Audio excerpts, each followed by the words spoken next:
Outlook 2026 यानी कि 2026 में आपके पैसे कितने बनेंगे बाजार में, क्योंकि बहुत सारे ऐसे लोग हैं जिनकी उम्मीदें 2025 पूरी नहीं कर पाया। और अगर हम खास तौर से अगर हम स्मॉल कैप स्टॉक्स की बात करें तो उन्होंने बाजार को अंडर परफॉर्म किया है। जहां निफ्टी के अगर आप रिटर्न देखेंगे इस साल में तो लगभग 9-10% के आसपास के रहे हैं, लेकिन स्मॉल कैप में लोगों को नुकसान हुआ है, पैसे बने नहीं हैं। तो क्या जो 2026 से वो स्पेशल 26 साबित होगा, निवेश का कदम दिखेगा? इसी पर करेंगे इस खास सेगमेंट में अब से लेकर नए साल तक रोज चर्चा।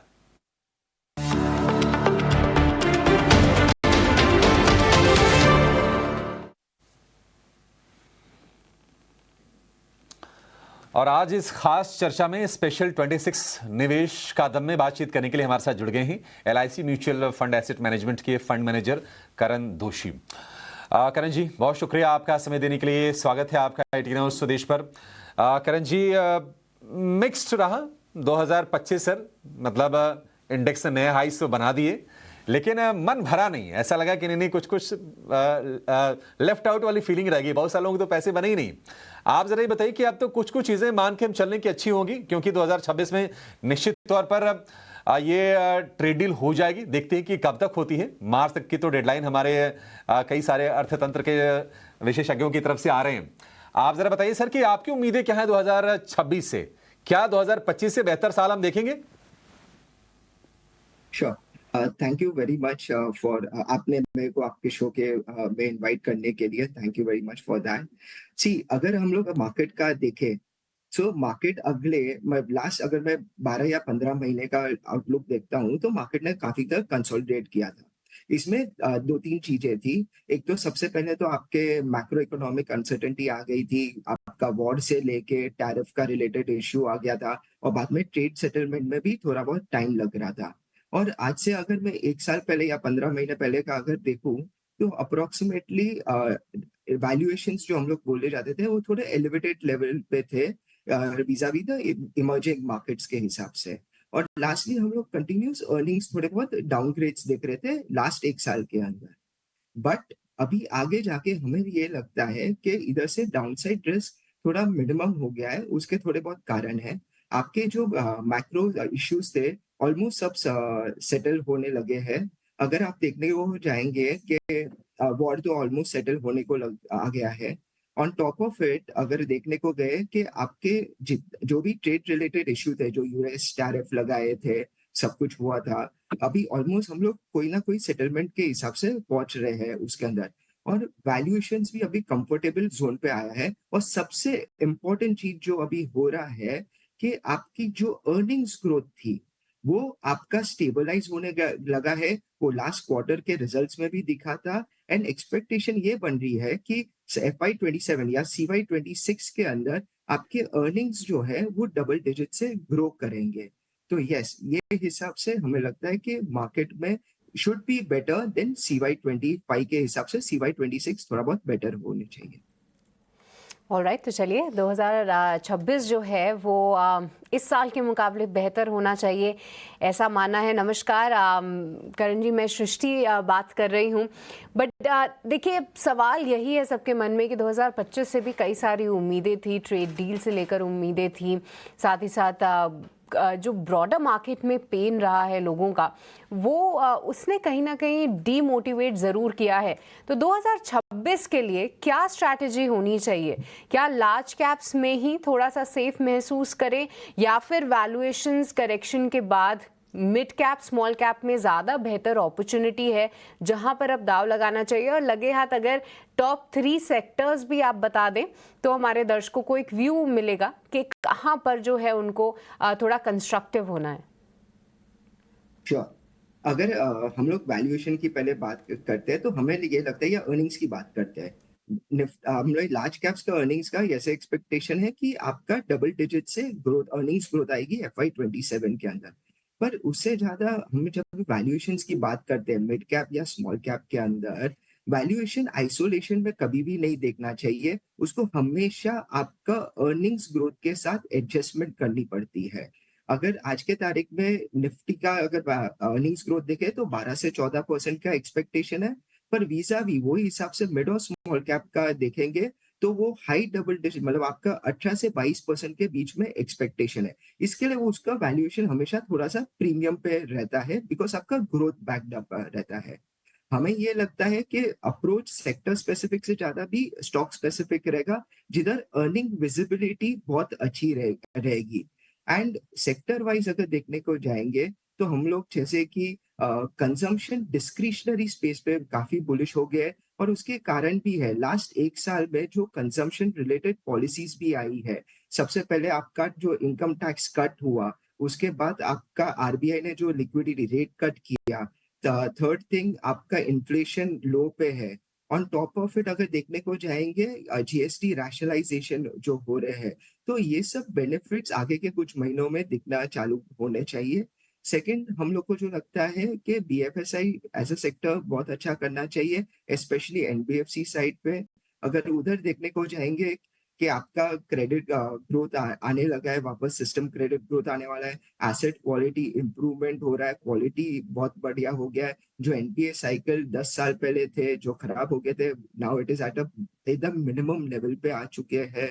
ऑन टॉप ऑफ इट अगर मैं निम्स एक्सपेंशन की बात करूं तो उसका बेनिफिट अक्योर होने का चालू हो जाएगा। एंड तीसरा अगर मैं देखूंगा तो थोड़ा बहुत केपेक्स रिलेटेड थीम्स भी बहुत अच्छी कर रही है, खासकर कैपिटल गुड्स। भले ही इधर वैल्यूएशन थोड़े बहुत स्ट्रेच्ड है, पर इसके अंदर ही थोड़े बहुत सिलेक्टिव जो सेक्टर्स रहते हैं, जैसे कि आपका पावर इक्विपमेंट हो गया, डेटा सेंटर हो गया, या डिफेंस साइड पे हो गया, वो बहुत अच्छे कर रहे हैं।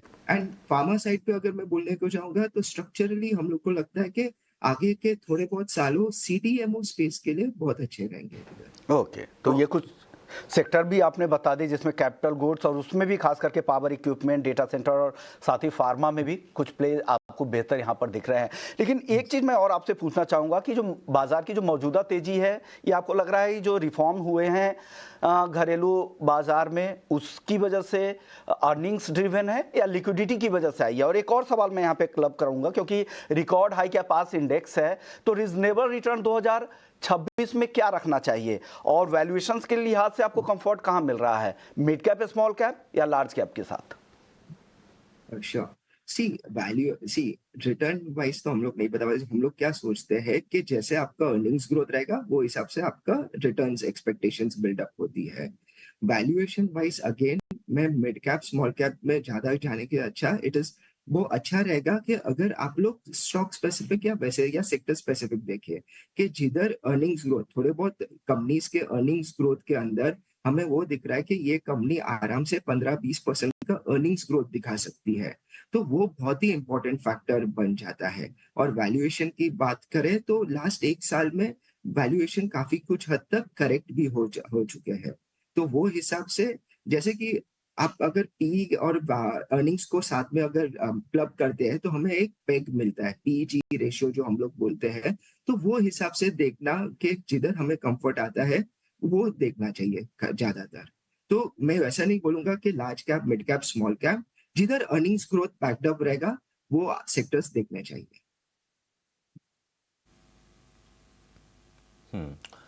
करण सर, सेफ्टी कहाँ पर है? क्या डेफिनेटली वो लार्ज कैप्स में है?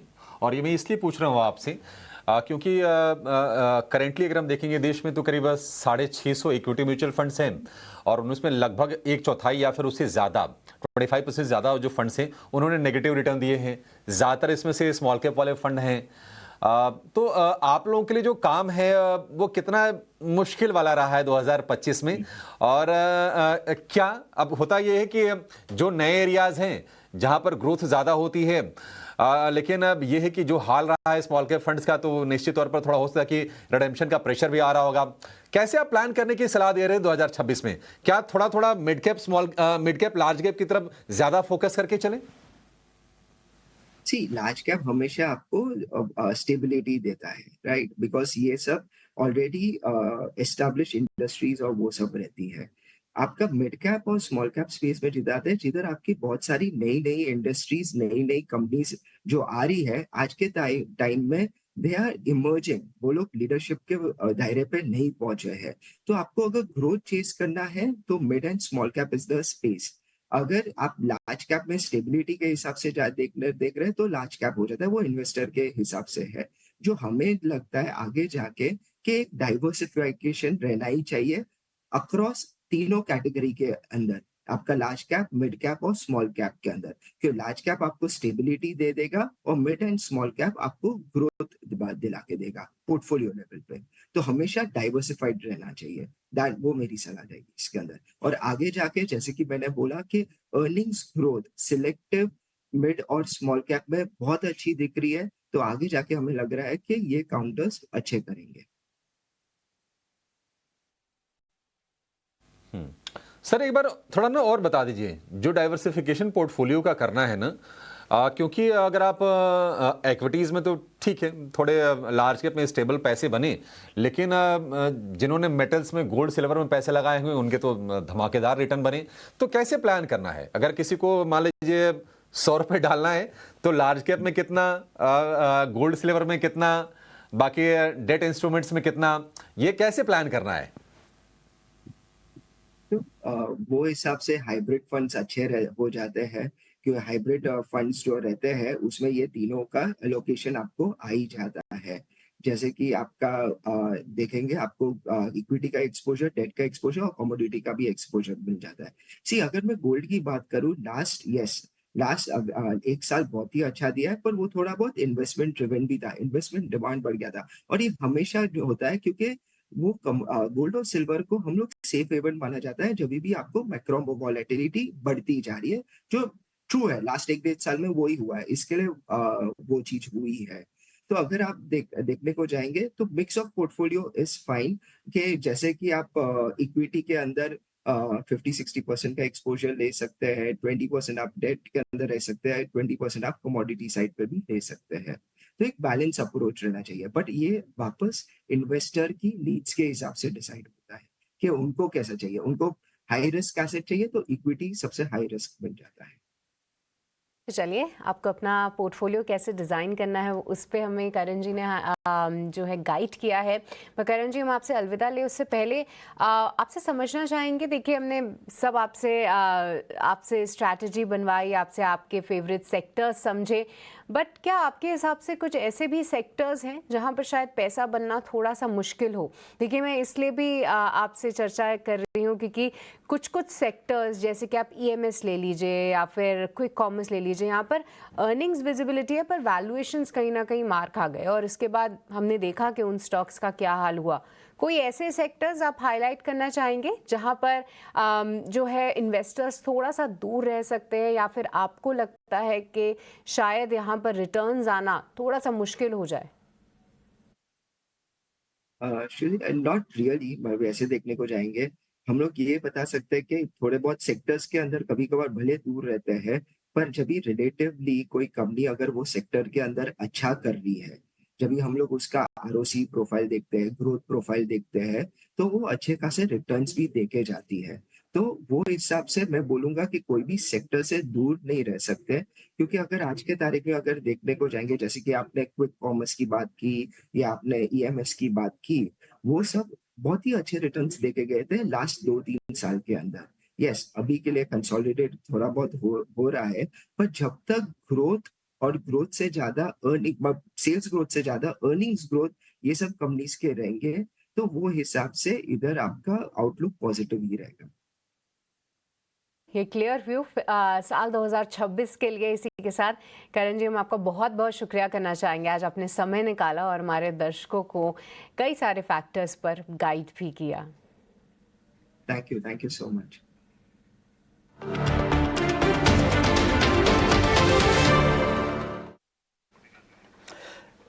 चलिए, तो स्पेशल